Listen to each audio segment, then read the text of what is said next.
Wait, we're not playing basketball today. You're cooking in my kitchen. You know, first step is always to wash your hands. As always, I'm here to show you all how we're gonna get this done today. Today, we're traveling the world with Deandra, and we're gonna be cooking a Mayan chocolate cake. Delicious, I know. We'll get it done. So first things first, we're gonna go over the ingredients because we gotta make sure we have everything. Because for this cake to be a success, we gotta get it done. So, here we go. Guys, so this is what we're gonna have to be doing today. I don't have a butt pan, so I'll be using this regular pan and my own little tin can to create my own little butt pan. It has to work, right? Okay, so here you go. We're gonna start greasing the pan because we have to have it ready, right? Ready to work. Ready to start our baking, right? Yeah, just greasing it, greasing it, greasing it. It's one of our very first steps because our pan has to get done, right? We're going to be using some of this cocoa to place around the pan because 2 bowls, because it'll be much easier when I'm separating my dry and, you know, wet ingredients, because they've got to all be mixed at different times in order for it all to go down properly. I have a jar of sugar, but I also have a bag. So I have to have 2 cups of sugar to add to my big bowl, okay? Because that's my dry ingredients. So just filling this up, right? And then, even if I overflow, it's okay because I'm going to grab a butter knife and I'm going to scoop it over. So I've got my butter knife and I'm ready. So that's 1. This is just, right? Because we need an even 2. So that's my second. So that's 2 cups of sugar.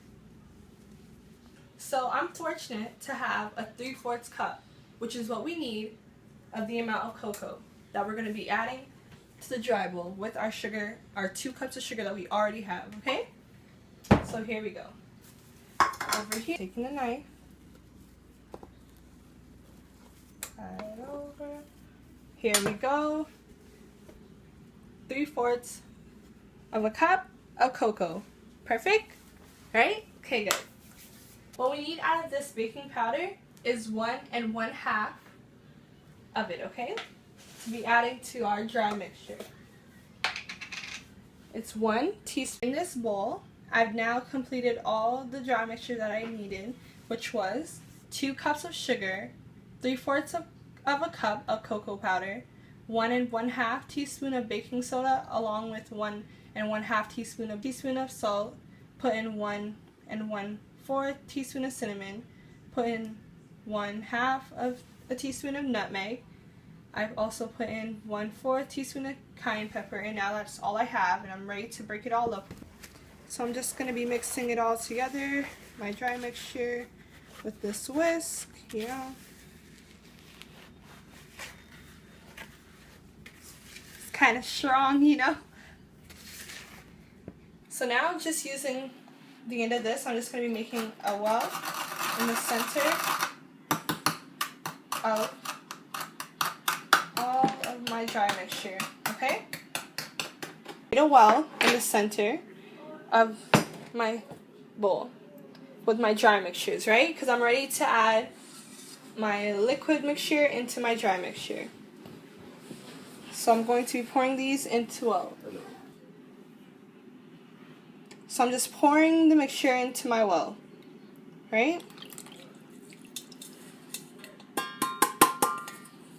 So now I'm going to just be turning back on the mixer. Starts on low, okay? Because if you start on high, all the cocoa powder and all the mixture might fly into your face, and you don't want that, right? You don't. With my wet ingredients, I've come and mixed it all together, and this is what it looks like now. So come look. So as you can see, it's thick, but not too thick. During my mixture, to get that thick chocolate look that I needed, what I did was add my 1 3/4 of flour to it because it was easier to allow it to mix together without being too much of a struggle. I hope you find it just as successful. To it, now look how I remember chocolate, right? Watch. Batte, batte, chocolate, batte, batte, chocolate, mixing the chocolate. I learned that from Dora. So look, all my chocolate down before I do one last mix, right? Because as Ms. Congrady says, it's expensive. We just can't. Okay? All the chocolate I have in it, I'm just using my spatula again to finish adding all the chocolate that's left, right? We don't want to waste it, so. Total bake time is 50 minutes. At the half mark, you will check on your cake, see if it needs to be rotated. And at the very end, or near to the end, you will check on your cake using a tester. If it is done, it will not stick, and enjoy. Guys, so I think I'm going to count this episode as a success because our cake's almost done. And it tastes really good. Trust me. And it's not basketball today, it's cooking. But who said it's still not fun? Had a lot. So this is the finished product. And I'm going to take it out of the pan while it's hot because that's what you should do so it doesn't stick too easy, right? And I'm going to be making the glaze to put over top of it once I flip it, okay? This is now what my cake looks like before I add my glaze that I'm about to make. With my hole in the middle that I created. You know, gotta do what we can. So, I've now added the last ingredient of the glaze. Well, the second last, if you're not counting the vanilla. And now I just have to continuously stir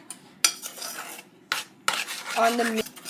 All the things I've added in here are cornstarch, milk, cocoa, sugar, and I'll tell you what each of them needed. So I needed 3 tablespoons of sugar. I needed 1 tablespoon of cornstarch.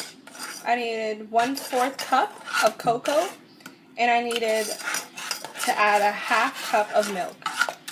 And then my last part that I did before this was 1/4 my chocolatey mixture here, my glaze that I'm working on. You continuously stir because you don't want it to burn. After cooking my glaze on a medium to high heat and it's boiled now, I will add my vanilla because I did not want it to disappear in the taste. So now we add it and it is complete. I'm just pouring the glaze I've made into my gravy boat type thing. And whatever glaze is left, I'll just scoop it out and put it on the cake myself. So let's go. Final product. Yeah.